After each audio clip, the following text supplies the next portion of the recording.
ഇപ്പോഴത്തെ ഏറ്റവും വലിയ വെല്ലുവിളി എന്തെന്ന് വെച്ചാൽ മുഖ്യമന്ത്രി ആരാവും എന്നുള്ളതാണ്. പക്ഷേ തെരഞ്ഞെടുപ്പ് കഴിഞ്ഞു, റിസൾട്ട് ഇതുവരെ വന്നില്ല.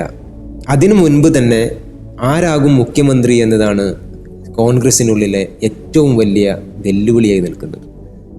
ഇത് കോൺഗ്രസിനുള്ളിലെ പ്ലാറ്റ്ഫോമിലല്ല ഈ ചർച്ച നടക്കുന്നത്, അല്ലെങ്കിൽ ഹൈക്കമാൻഡിനകത്തോ അല്ലെങ്കിൽ കോൺഗ്രസിൻ്റെ KPCC കമ്മിറ്റികളിലോ അല്ല ചർച്ച നടക്കുന്നത്, മറിച്ച് സോഷ്യൽ മീഡിയ പ്ലാറ്റ്ഫോമിലാണ് എന്നുള്ളതാണ് ഏറ്റവും കോൺഗ്രസിനെ പരിഹാസ്യരാകുന്നത് എന്ന് നമുക്ക് പറയാൻ കഴിയും. കാരണം അവർ ചെയ്യുന്നത് എന്താണ്?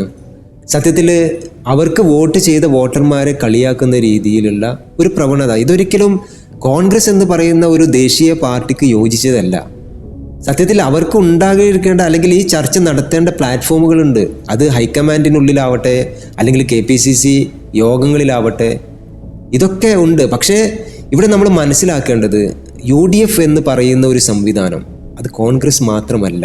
അവിടെ ഘടകകക്ഷികളായിട്ടുള്ള മുസ്ലിം ലീഗുണ്ട്, മറ്റുള്ള കോൺഗ്രസിൻ്റെ മറ്റുള്ള ഘടകകക്ഷികളൊക്കെ ഉണ്ട്. അവർക്കൊക്കെ ഇതിൽ അതൃപ്തി ഉണ്ട് എന്നുള്ളത് വളരെ പരസ്യമായി തന്നെ അവരൊക്കെ പറഞ്ഞതാണ്. ഇതാണ് ഇന്ന് കോൺഗ്രസ് നേരിടുന്ന ഏറ്റവും വലിയ വെല്ലുവിളിയായിട്ട് ഞാൻ മനസ്സിലാക്കുന്നത്. കാരണം ഇനി ഒരു പക്ഷേ നാളെ തെരഞ്ഞെടുപ്പ് വന്ന് UDFന് ഭരണം കിട്ടിയെന്ന് തന്നെ ഇരിക്കട്ടെ, ആ സമയത്ത് മുഖ്യമന്ത്രി ആരാകും എന്നുള്ളതിൽ വലിയ പൊട്ടിത്തെറി വരെ ഉണ്ടാവാൻ സാധ്യതയുള്ള ഒരു വിഷയമാണിത് എന്ന് തന്നെ നമ്മൾ മനസ്സിലാക്കുക.